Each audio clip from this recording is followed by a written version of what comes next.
Magandang umaga sa ating lahat. Yung buntag sa tanan, sa mga kapatid natin na mga Tiduray dito sa UP, Maguindanao del Norte. Fiu Gafun, Fiu Bagi, Muyag. Ako si Lieutenant Colonel Aaron Talamayan Gumabaw, ang commanding officer ng 57 Infantry Masikap Batalyon na naka-station dito sa Sitio Plateau, Barangay Mirab, UP, Maguindanao del Norte.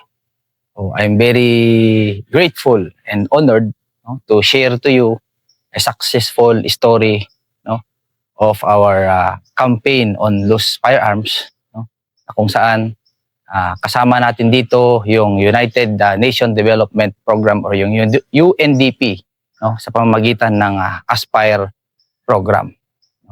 So as a background, last November 6, 2025, nagkaroon tayo ng tinatawag na SALW Aspire Caravan dito sa poblasyon ng UP, Maguindanao del Norte.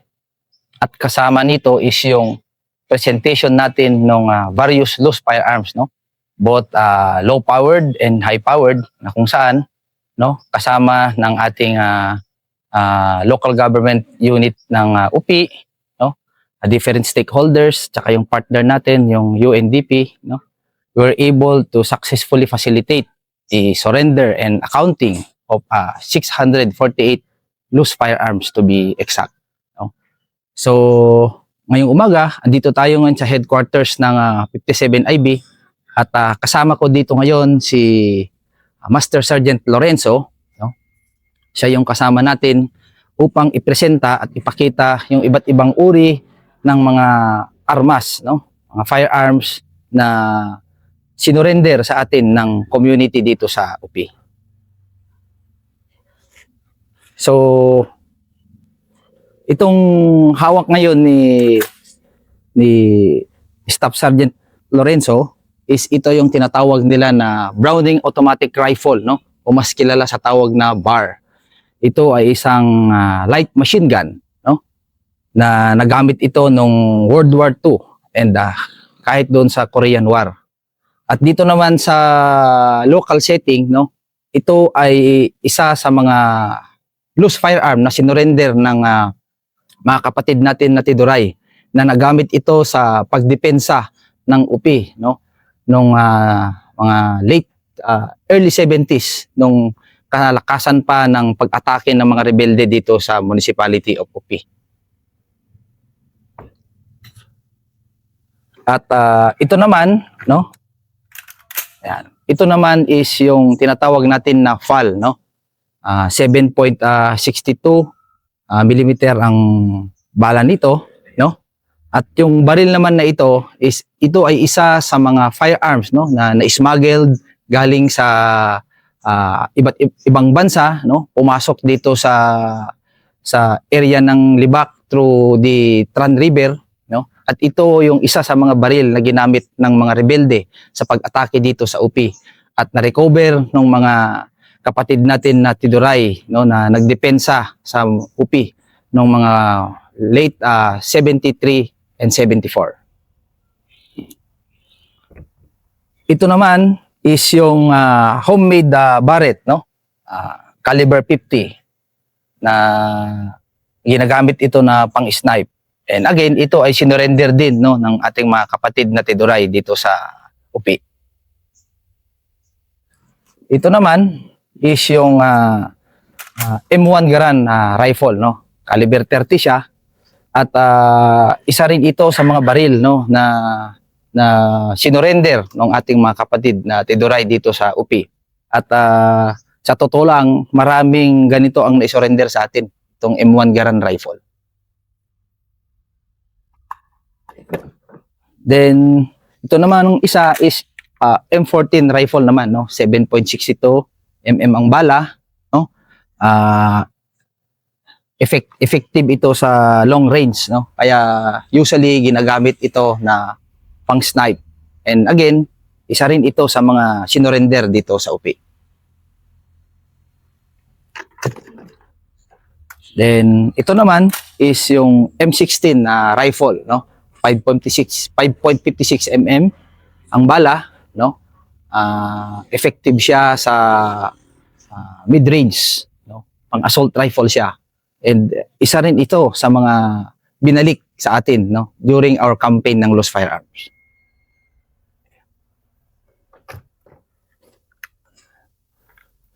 Then ito naman is M653 rifle o mas kilala natin sa tawag na Baby Armalite. So isa rin ito sa mga binalik sa atin dito sa UP. Then ito naman yung Thompson, no? Submachine gun Thompson, no? Caliber 45 ang bala, no? Na binalik din ito ng mga kapatid natin na Tiduray, no? Sa matagumpay natin na kampanya sa Lost Firearms. And dito, makikita nyo rin yung mga ibang homemade, no, na sniper rifle. Kasama na rito yung mga M79, no, at mga pistols. Pistol, caliber 38, 45, Uzi. No? Then, kasama rin dito, sa sinurrender sa atin, yung mortar. Ano? Meron tayong dalawang homemade mortar at saka isang original na mortar.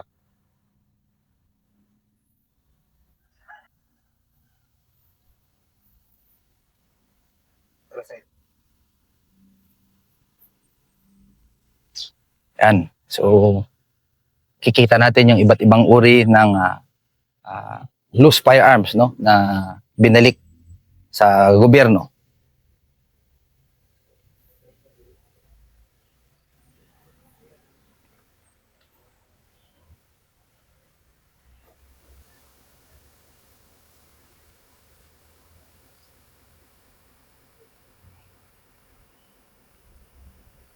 So, sa historical context, no, ng UP, makikita natin, mababasa natin sa kasaysayan, no, na ang UP ay isa sa mga lugar, no, na may madilim na karahasan, no, sa mga atake ng mga rebelde noong unang panahon, way back 1970s, 72 to 74, at kung maalala natin, dito rin nangyari yung tinatawag nila na infamous Battle of Noro UP.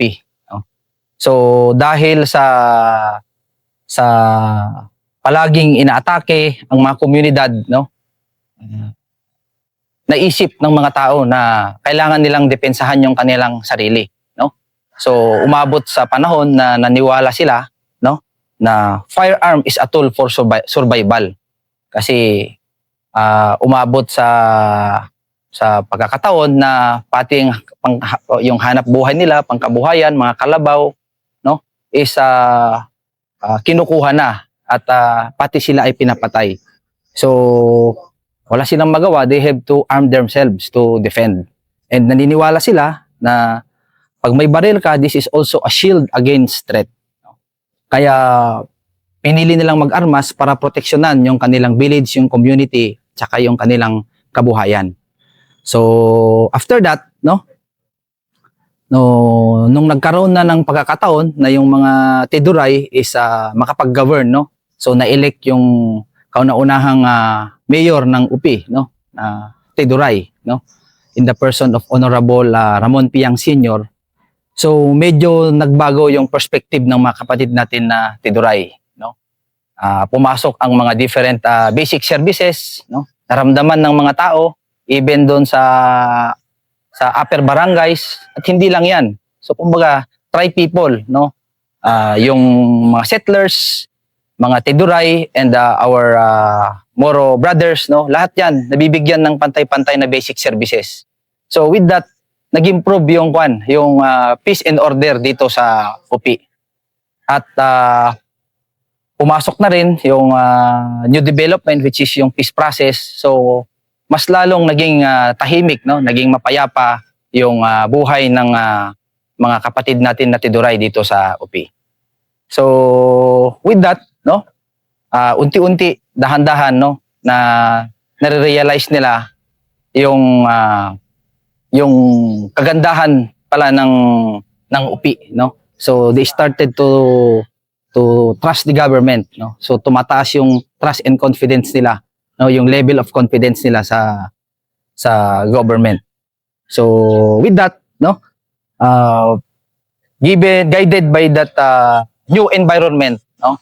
Na kung saan masasabi natin na meron ng peace and stability dito sa municipality of UP. Kami naman sa 57 IB, no? We have to sustain the gains, no? Operational gains of the peace process. So, isa sa mga initiatives natin, no, na nilaunch natin through the guidance of our commander, no? Commander 6ID and our 603rd Brigade, no, is yung campaign ng Loose Firearms. So, very timing naman na si UNDP, the United Nations Development Program, is meron din pala siyang programa, no, through the Aspire project, no, yung assistance for security, peace, integration and recovery for advancing human security, na kung saan layunin din nila na mabawasan yung mga tools of violence sa community. Kailangang makuha yung mga loose firearms para mabawasan yung mga karahasan sa community. So napakaganda ito na project, no? Kaya naging partner ng 57 IB ang UNDP through the Aspire project, no? Para sa kampanya natin sa loose firearms, no? So ano ba yung SALW na tinatawag, yung Small Arms Light Weapon, no? Na project ng Aspire. So ito is yung paghihikayat nila sa komunidad na ibalik sa gobyerno lahat ng mga loose firearms, no? Mga baril nila sa kanilang community. Na kung saan meron siyang this is an incentive based approach. Sa bawat baril na isurrender mo, whether it is low powered or high powered, is meron kang kaakibat na economic or livelihood assistance. So bawat baril na isurrender mo, automatically meron kang worth 5,000 na food package, no? Meron din siyang hygiene kit, no? So ito yung halimbawa, no, ng food package. Kasama na rin dito yung one sack of rice. Pero yan is phase 1 lang yon, no? Ang pinaka finale nun actually is meron pa silang economic intervention na ibibigay, no, sa bawat mag-surrender, depende sa value, no? Value ng firearm na isurrender mo through appraisal, no? And aside from that, no, meron din silang ibibigay na economic intervention sa bawat community o mga pilot areas, mga barangays na napili nila. So dito sa UPI, no, meron tayong 3 pilot barangays na kung saan lumabas sa community need assessment, ang kailangan nila is yung tractor para sa farmland. So ibibigay yon ni Aspire. Then aside from that, sa level naman, sa municipal level, meron din silang ibibigay na economic intervention ulit, which is yun yung pang transport utility vehicle, no? Nakita nila ito doon sa assessment nila na kailangan din ng community ng pang-transport ng goods, no? Coming from the upper barangays, far-flung areas papunta dito sa poblasyon. So in short, no, napakaganda yung offer ni Aspire, no? Sa individual, may bibigay siya, sa community, may bibigay siya, and even sa level ng municipality. So dahil napakaganda yung offer ni Aspire, hindi naging mahirap sa amin, no, na mag-conduct ng kampanya ng loose firearms, no. So what we did is yung massive IEC campaign, no, para sa ganon maintindihan ng mga tao, no, even at hanggang sa grassroots level, no, maintindihan nila ano to yung kampanya natin sa loose firearms or yung SALW na tinatawag, yung small arms light weapon, no. So on the perspective, no, ng isang battalion commander, no, kailangan talaga dito yung leadership presence, no. Very important na visible ang commander, no, para sa ganon, no, makita niya makapag-set ng maayos sa target goals, ano yung objectives, no? Then makapag-strategize, and then pag during the execution, ma-supervise ng mabuti, and if necessary, kailangan may adjustment, then we will do it, no? So as a commander, no, very important na malaman mo kung where are we now, saan tayo, ano yung gusto nating pupuntahan, and what are we going to do. So with that, nag-strategize kami, no? We come up with our concept, paano ma-implement, no, ng maayos itong kampanya natin on loose firearms. Pwedeng cut? Actually, no, yung campaign natin on loose firearms, no, itong nangyari sa atin actually is not accidental, no. Hindi ito pachamba, but actually this is a deliberate one, no. So pinag-aralan nating mabuti sa level ng 57 IB kung paano natin, no, ma-execute yung strategy natin, paano natin ma-implement to para mag-success tayo doon sa gustong mangyari ng Aspire project, na kung saan yung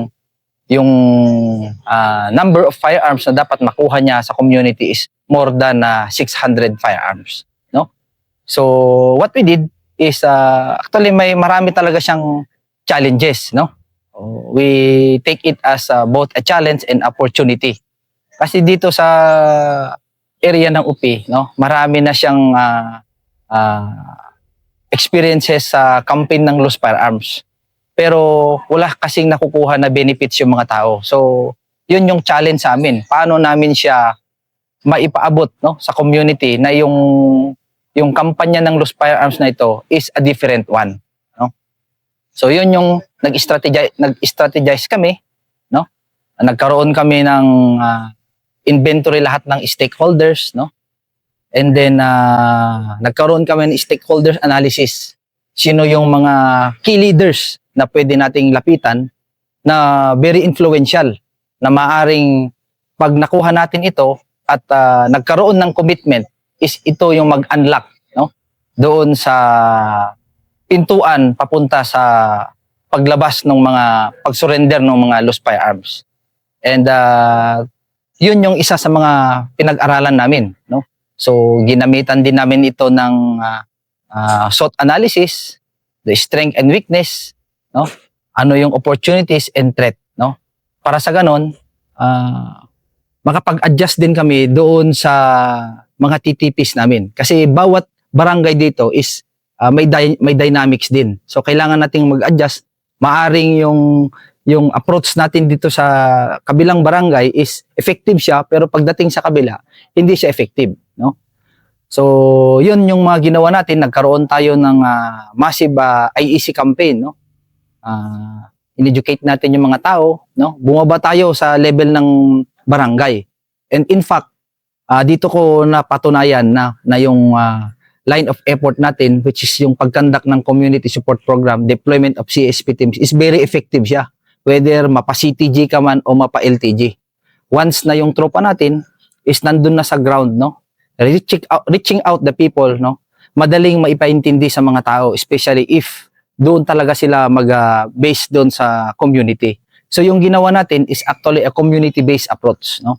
Nagbara-barangay tayo, no? Meron tayong dineploy ng mga CSP teams. Sila yung nagpapaliwanag, sila yung nag-engage doon sa baba, sa grassroots level.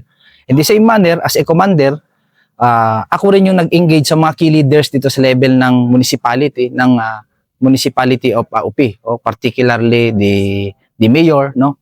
The members of the MPOC, no? Including the member of parliament, no? Other than Honorable Ramon Piang Sr., na kung saan siya is tinuturing, no, na ama ng UP. Siya yung dating mayor dito. Kumbaga siya yung nagpabago sa image ng municipality of UP. So nung na-engage natin si Honorable Piang, so nung una medyo may doubt din siya sa program. But hindi man tayo nagpigil, no? Through upholding our masikap spirit, no? Yung pagiging matyaga, patience, no? And consistency, no? Binalikan natin siya at kinausap ng mabuti until such time na siya mismo is na-realize niya, no? Naniwala siya dito sa ating programa. And ang pinakamaganda doon is meron siyang commitment, no? So after that, tuloy-tuloy na yung paglabas ng mga firearms kasi bilang a key leader, no, an IP leader, kaya niyang i-communicate yung mga tao niya hanggang doon sa mga upper barangays. So, yun yung nakita ko na isang factor, no, na nag-unlock, no, dito sa success ng campaign natin sa Lost Firearms, no. Dapat ma-identify natin yung right person, no, right person na makatulong sa atin para sa ating kampanya sa Lost Firearms. Of course, as a commander, very important din yung pag-employ natin ng OPART, no, yung operational art, no. Dapat important na ma-synchronize natin yung resources natin, yung limited number of personnel, no, with respect sa time. And paano natin ma-integrate din yung capability natin sa CMO, sa Intel operation, no? And of course, yung CSP natin para sa ganun, mas maging effective yung campaign natin. So para sa akin, important talaga yung OPART, no? Or in short, yung tinatawag nilang diskarte sa ground. So with that, no, ang mga tropa natin, no, we need also to motivate them, no. Kailangan din natin silang i-motivate, no, maintindihan nila ano yung objective ng campaign na ito, no. Then ilatag natin yung strategy, how they will do it. Then supervise. And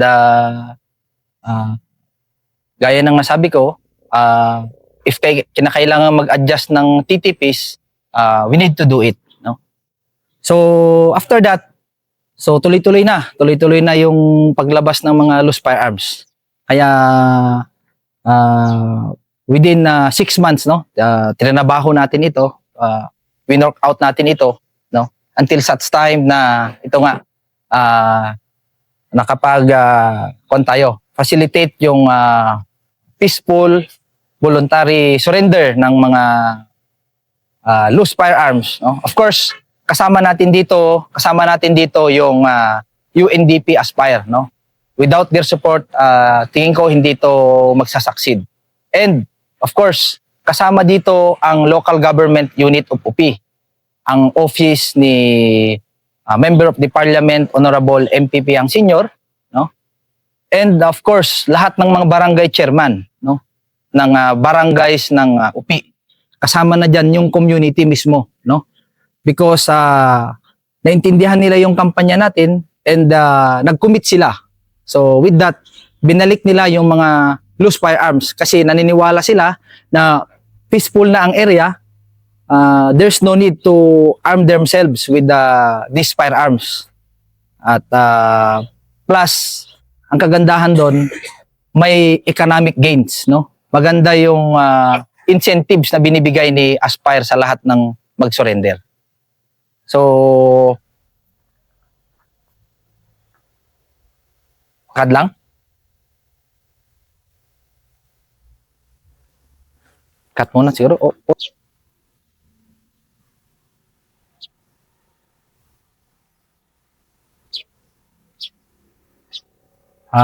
In behalf of the 57 Infantry Masikap Battalion, gusto kong ipaabot yung aking taus-pusong pasasalamat and express yung heartfelt appreciation ko sa lahat ng tumulong sa atin para maging successful yung kampanya natin sa Lost Firearms. So, unang-una gusto kong magpasalamat sa ating partner, no, yung UNDP, no, United Nations Development Program, through the Aspire, no, SALW, na kasama natin sila mula sa simula hanggang sa matapos natin yung 6 months, no, na kampanya sa Lost Firearms. And of course, gusto ko rin magpasalamat, no, sa mayor ng UP, si Mayor Rona Cristina Piang Flores, no, sa lahat ng suporta at tulong na binigay niya sa 57 IB, no? Kasama na diyan ang members ng MPOC, no? Lahat ng mga barangay chairman ng UPI, lahat ng members ng BPOC, no? Kasama na rin diyan yung mga partners natin, yung PNP, no? Ng UPI, yung JPST, no? Yung Tupray Gun Club, and of course, lahat ng mamamayan, mga community ng UPI, no, na tumulong sa atin, nag-commit na suportahan tayo at ibalik yung kanilang mga lost firearms. So, itong success story na ito is pwede itong ma-replicate, no, sa ibang lugar dito sa 6th Infantry Division. And I believe even sa ibang areas, no, pwede itong replicate once na nag-roll over na rin itong programa ng UNDP, yung Aspire SLW. So with that, no, maraming salamat, and mabuhay ang 6th Infantry Division, mabuhay ang 6th Authored Infantry Brigade, mabuhay ang 57 IB, mabuhay ang mga Tiduray dito sa UPI. Salamat.